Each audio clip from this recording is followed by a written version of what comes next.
जय हिंद दोस्तों, कैसे हैं आप लोग। आशा करता हूं आप सभी अच्छे होंगे। दोस्तों, हम लोग पिछली वीडियो में इंडियन पॉलिटी का एक टॉपिक स्टार्ट किए थे, जो कि हमारा था भारतीय संविधान का विकास भाग 1 हम कर चुके हैं। ठीक है। और आज की इस वीडियो में हम लोग भारतीय संविधान का विकास भाग 2 देखेंगे। ठीक है। इसमें हमने देखा था कि भारत के संविधान का विकास कैसे कैसे हुआ है। ठीक है। और हमने पिछली वीडियो में 1853 तक के अधिनियम देख लिए थे। 1773 का रेगुलेटिंग एक्ट, 1784 का पिट्स इंडिया एक्ट, 1813 का चार्टर एक्ट, 1833 का चार्टर एक्ट, 1853 का चार्टर एक्ट। ठीक है। हमने इन सारे एक्ट के बारे में जानकारी ली थी, जो आपके एग्जाम्स के लिए इंपॉर्टेंट हो सकती है। ठीक है। आज की इस वीडियो में 1857 की क्रांति हुई थी, उसके बाद जो अधिनियम आए उसके बारे में हम बात करेंगे। ठीक है।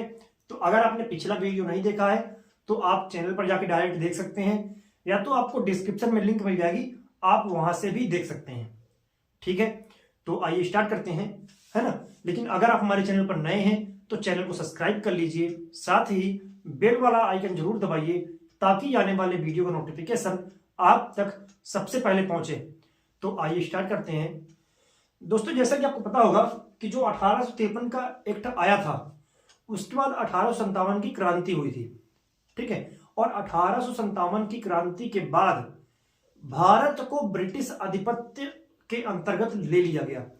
पहले कंपनी राज करती थी और अब ब्रिटिश शासन इस पे राज करेगा। ठीक है। तो इसलिए इन एक्ट को आपका शासन अधिनियम कहा जाता है या फिर परिषद अधिनियम। ठीक है ना। तो पहला जो आपका अधिनियम इसके अंतर्गत आया था वो भारत शासन अधिनियम 1858 आया था।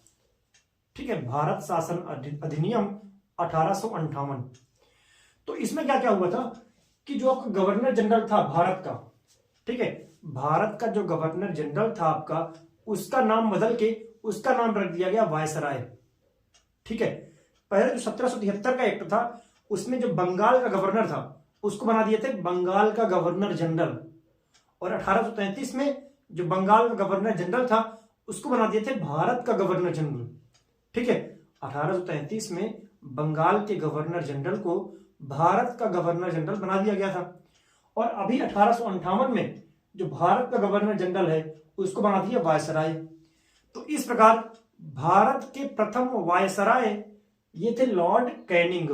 ये भी आप याद रखेंगे, मोस्ट इंपॉर्टेंट क्वेश्चन इसमें से बन सकता है। ठीक है। अगर हम बात करें आपका दूसरा पॉइंट, तो जो 1773 के और 1784 के जो एक्ट द्वारा क्या बनाया गया था, बोर्ड ऑफ डायरेक्टर्स और बोर्ड ऑफ कंट्रोल, तो इन दोनों को यहां पर कर दिया गया समाप्त। ठीक है। अब उनकी कोई जरूरत नहीं है। और इंग्लैंड में भारत सचिव का पद सृजित किया गया। ठीक है। अब वहां एक भारत सचिव होगा जो वहां से भारत के संपूर्ण प्रशासन को वहां से एडजस्ट करेगा, वहां से मैनेज करेगा, वहां से शासन करेगा भारत पर। ठीक है। और ये ब्रिटिश संसद का एक मंत्री होता था। ठीक है। अगर हम आगे बात करें, जो 1858 के बाद 1861 का भारत परिषद अधिनियम, ठीक है, इस अधिनियम में क्या क्या हुआ था कि वायसराय जो था, जो वायसराय बना था, उसको अध्यादेश जारी करने की शक्ति दे दी गई। यानी कि जो वर्तमान में अपने राष्ट्रपति जी हैं वो अध्यादेश जारी कर सकते हैं, तो उसी प्रकार यहां पर वायसराय को अध्यादेश जारी करने की शक्ति दी गई थी। ठीक है। इसके अलावा जो बनारस के राजा थे, पटियाला के महाराजा थे और एक सर दिनकर राय थे, इन तीनों लोगों को वायसराय की विधान परिषद का सदस्य बनाया गया। ठीक है। ये तीन पहले ऐसे भारतीय थे जो वायसराय की विधान परिषद के सदस्य बने, और इनको जो नॉमिनेट किए थे वो किए थे लॉर्ड कैनिंग ने इनको नॉमिनेट किया था अपनी विधान परिषद में।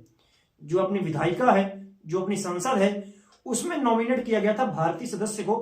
तो ये तीन नाम आप याद रखेंगे, बहुत इंपॉर्टेंट है, कई बार पेपर्स में आ भी चुके हैं। बनारस के राजा थे, एक पटियाला के महाराजा थे और एक सर दिनकर राय थे।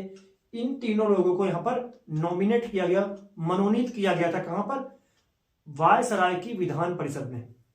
ठीक है। अगला पॉइंट कि यहां पर पोर्टफोलियो प्रणाली प्रारंभ हो गई यहीं से।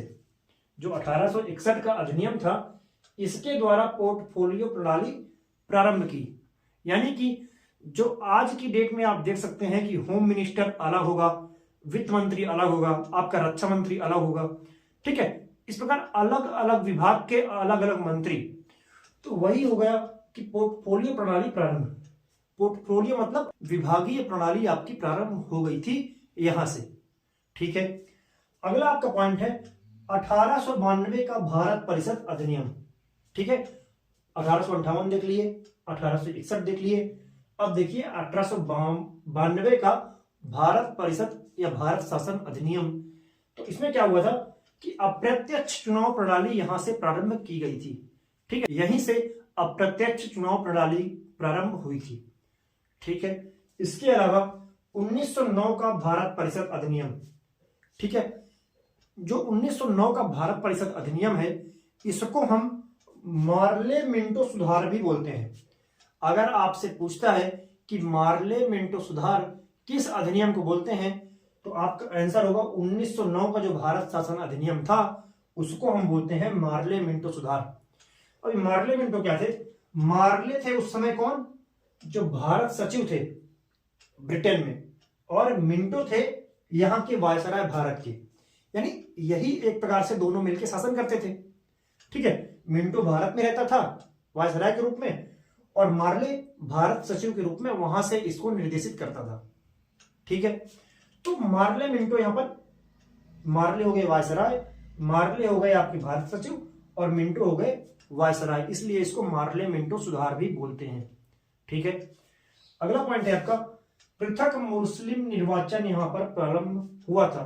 यानी कि किसी भी मुस्लिम कैंडिडेट को केवल मुस्लिम संप्रदाय के लोग ही वोट दे सकते हैं, ठीक है। यानी कि अगर अगर कोई मुस्लिम कैंडिडेट खड़ा हुआ है चुनाव में तो उसको हिंदू कैंडिडेट वोट नहीं दे सकते थे।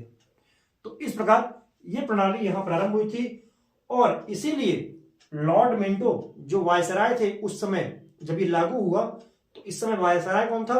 वायसराय थे इस समय मिंटो, ठीक है, लॉर्ड मिंटो। तो इनको ही इसलिए सांप्रदायिक निर्वाचन प्रणाली का जनक बोलते हैं। तो मोस्ट इंपॉर्टेंट क्वेश्चन, सांप्रदायिक निर्वाचन प्रणाली का जनक किसको कहा जाता है? तो आप बताएंगे लॉर्ड मिंटो। और पहली बार यहां पर मुस्लिम निर्वाचन के पृथक,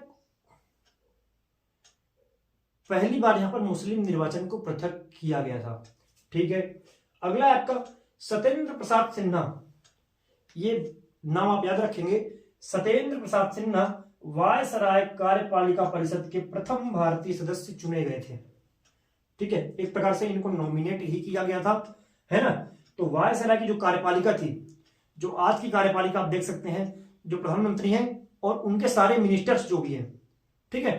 तो इसी प्रकार एक प्रकार से मान लीजिए कि मिनिस्टर्स के रूप में ही इनको नॉमिनेट किया गया था वायसराय की कार्यपालिका परिषद में सत्येंद्र प्रसाद सिन्हा को, ठीक है। अगला पॉइंट है, अगला जो अधिनियम है आपका वो 1919 का भारत शासन अधिनियम।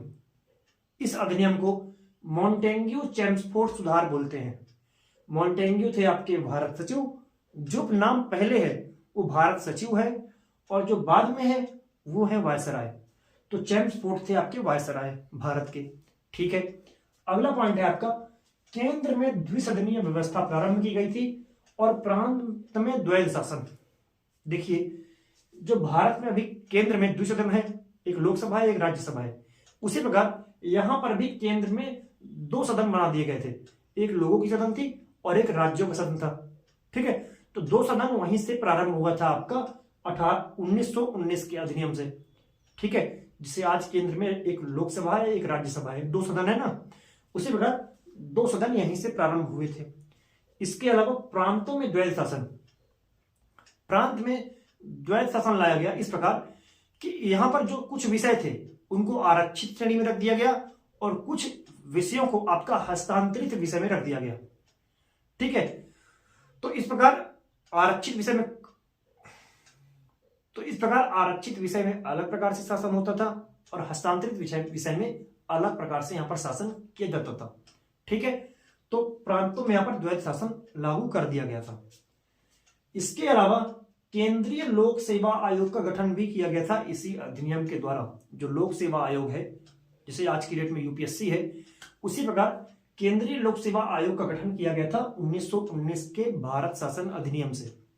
अगला पॉइंट, भारत में पहली बार महिलाओं को वोट देने का अधिकार इसी अधिनियम के द्वारा मिला था। ठीक है, यानी महिलाएं भी वोट कर सकती थी इस अधिनियम के द्वारा। ठीक है, अगला पॉइंट है आपका भारत शासन अधिनियम 1935।